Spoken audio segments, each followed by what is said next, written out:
everyone to the very first video podcast of the Hodges Foundation for Philosophical Orientation. We're starting this video podcast, this series of video podcasts, to start a conversation about the most challenging reorientations of our time, of the 21st century. For this reason, I have today Mike Hodges to talk about crucial reorientation connected with the coronavirus pandemic.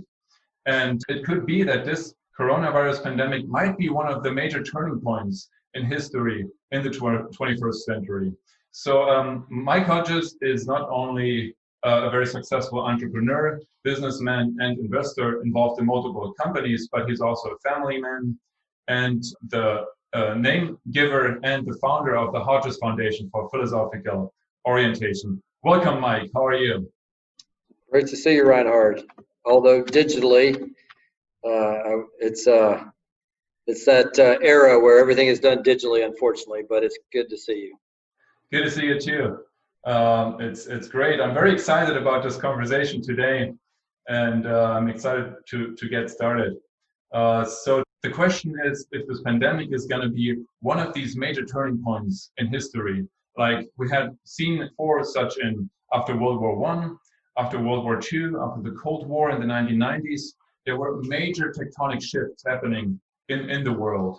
And politically something changed, economically something changed, and our everyday life changed as well. But before we delve into that topic, I wanted to ask you if you could just briefly talk about your personal background and about your path to philosophy. So what brought you personally to philosophy? Was there something that sparked your interest? Because it's not normal that businessmen are so interested in philosophy. Yeah, well, the lead off, it's interesting. It's something that you and I have bounced around, this idea of the pandemic and this disruption that is occurring, that is in our, this rip in the fabric of what is, it's certainly changed everything suddenly, and now we're in a lull period. So, and some people are starting to speculate, what's on the horizon, and we'll delve into that. So I'm looking forward to it. It's certainly something that you and I have shared in many articles, and just pondering this conjecture or speculative, what's farther out on the horizon. So we'll try to figure that out. So I'm looking forward to that. How did I get to philosophy? I told this story once. I'm terrible at telling stories twice with any consistency, as I'm an entrepreneur, and entrepreneurs are always retelling. The story's always changing when you're an entrepreneur, because the life is always changing. So let me see if I can do it again. I got to philosophy. I've always enjoyed ideas, stories, narratives. As a kid, I read the classics, and lots of philosophical concepts. I wouldn't say I went to the main sources, but I enjoyed mythologies and enjoyed the Bible, and these are often foundations from which people kind of argue philosophical ideas. If you have a background in that, then you have an idea from which to kind of argue the world. And so I always enjoyed ideas. I like to tell stories. I've always had this little personal aphorism that stories are just about all we have. It's the stories we tell yourself inside, that you tell yourself, the stories you tell others, and then there's the stories in which you value the world by, and those stories shift from time to time. They can shift, depending on your psychological mood, circumstances, and those types of things. And so, that's how I kind of approached the world. I was kind of wired that way. And, but I really got into philosophy more in detail, by way of therapy. I'm wired to run pretty hot. I like to do, I'm an aggressive person by nature, meaning, aggressive physically, but more aggressive in my approach to, I like life out on the margins, right? I think that that's where the interesting things are. I think that that's where there's risk, there's reward. That's where, that there's, the treasure is at.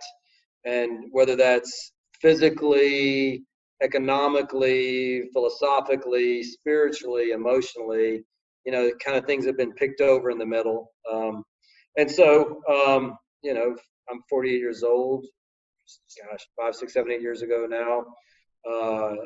My wife was like, "Hey, look, you need to go talk to someone. Your behavior is not conducive to, a wife, 3 kids living in suburbia." And so, I looked around and I came across a guy named Dr. Janash, and I went to him reluctantly. I didn't want to go to a doctor. I thought my life was going just splendidly. It was the other folks that were having the problems. And so I was really reluctant. And I went to this guy, and he's sits down and talks to people. And I was like, okay, we can. And he said, if you want to talk to me, why don't we start reading some books together? And, I think the very first book we read was McIntyre's After Virtue. And, it was an introduction to some, I think we just jumped right into a very deep philosophical book. I don't know why he thought that might interest me, but that's kind of what took me off into thinking about philosophy. It was a book about comparing Aristotle and Nietzsche, so to speak, and their 2 approaches. McIntyre came out on the side of Aristotle, but I thought he made a more compelling argument about Nietzsche's ideas, who I had known around the fringes about Nietzsche. But so from there, we kind of dug into Nietzsche a little bit more, and his ideas that he were laying out were kind of the way that I was wired temperamentally. And I was like, is this stuff is in colleges? These are dynamic ideas. I really thought, do people even know what's inside these books? These are really exciting and electric ideas. So that was kind of my, and we started reading a lot of books. I mean, we sat down and read through a lot of philosophical books, and we were basically talking about them, once a week, twice a week, and on the phone and through WhatsApp and all kinds of ways. So that's how I kind of got into it. Then you discovered the philosophy of orientation, right? And so now I would be interested, or I'm sure the audience would be very interested to know, so what is it about the philosophy of orientation that sparked your interest so much that you got so involved in it? Yeah, interesting. We read Rorty and lots of, I guess, continent. I'm not a philosopher. I am a layman, and I'm a doer, right? And so philosophy I really enjoyed these philosophical concepts because, they were giving me new lenses and ways to view the world, and a way to think about myself, and the way that other folks were wrestling with, just being in the world kind of, concepts and ideas and structures.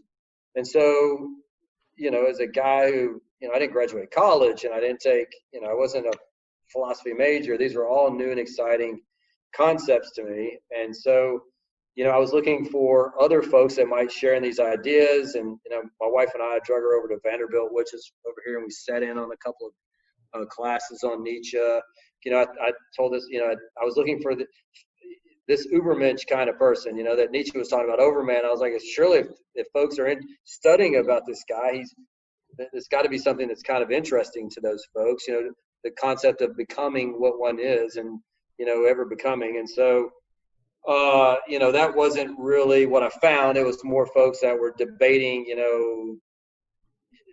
where the commas in Nietzsche's text probably should have been. I mean, I'm being facetious here. But then I was going to attend some conferences, and so I joined the Nietzsche Nietzsche Society, and the very first journal that I got was received. There was the very first article open was Dr. Stegmaier's Nietzsche's Orientation Towards the Future, and it's in there laid out a lot of, I wouldn't call it a redescription, but in some ways it was redescribing some of Nietzsche's concepts in a new language that was more, to me, everyday language that described some things that made how you might think about the way we interact in the world in a more easily understandable way. And so that's the first way I came across that article. And you were the translator of that article. And so we reached out. We were looking to try to find some more works around this because it was the first I'd come across it. I thought it was very interesting. And I wanted to understand a little bit more. And so we reached out and found you down in Texas after calling around looking for these types of works. So that's how we're sitting here together, and all this has kind of come together. Yeah, that's great. And I mean, it's been so great that we were able to start this whole foundation because of this huge coincidence.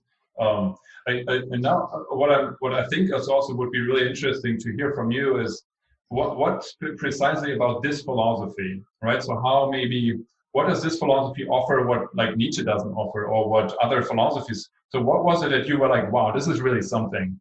Like what kind of ideas were in there? Yeah, well, I mean, one of the catch phrases for me is orientation is, trying to find your way successfully in new situations, and most situations are going to be new, right? I mean, life is in flux and it's fluid, so as a human being, right, that is intersecting the world in lots of places, as a father, as a business guy, as a friend, as a family member, I too am trying to, find my way successfully in new situations. So that just, catch of that's what we're trying to do, kind of describe things as they are pretty well, right? And most things are trying to do that, from, plant life on up to all of us are trying to do that in one way or the other. Some of us are doing it more, I don't know if aggressive is the right word, but some are trying to master, some are trying to cope. And that was also some language games that Dr. Stegmeyer had introduced in that first article about Nietzsche on the future, which was to me, softer way of describing a will to power, right? Rather than saying life is will to power, it was, we're all trying to cope or master new situations, right? We're either trying to stay where we are or we're trying to move ahead. And that really struck me. And so the philosophy, through a lot of its language and descriptions of how we're interacting in the world, kind of laid out the rules of the road. And if you know the rules of the road, well, then you have the rules of the game, or how it's operating, then you can think about how you might want to maneuver. It's not value-based philosophy, but it's more a descriptive. I can add my own values into this, and then it also allows for lots of values that could, it's not reordering values the way some moralistic philosophies would do. It's just saying, hey, this is how we probably operate, and it made sense to me. And a guy with a limited education, it was also easy to understand. So it really fit well for me. It's fascinating, especially for somebody like me coming from academia, to hear this, I guess, business standpoint, or somebody who's involved in very many different orientation worlds and tries to cope and master different situations, to see how this is applicable in a non-academic environment, right? So I wonder if you, and I don't know if there is a good example, but something concretely in a way of maybe was there something that actually helped you better, or is that too simple, or did it like in some way kind of help you to cope more successfully with certain challenges? Well, what it did, it helped put a language around what one way I'm temperamentally wired to be. And because the way I'm temperamentally wired to be this way, I've always observed that things are in flux, that they're fluid. As a kid, I told this, I grew up in a broken home. I was a latchkey kid. My early, days, I was a gambler. I'm a gambler by nature. I like chance. And as a gambler, you are always experiencing that,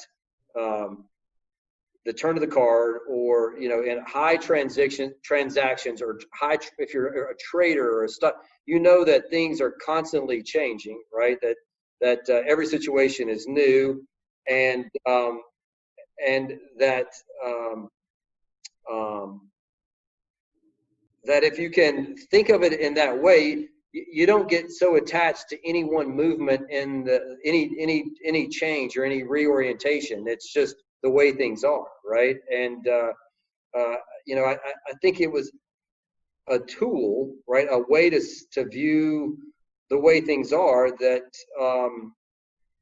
that I think if you can put a language around what's going on, I think we as humans, that's one of the things that we try to do, right? To make an understanding out of something. And by putting these very navigational, I would call it, language games on it's easy for folks to kind of understand what's going on, like footholds, right?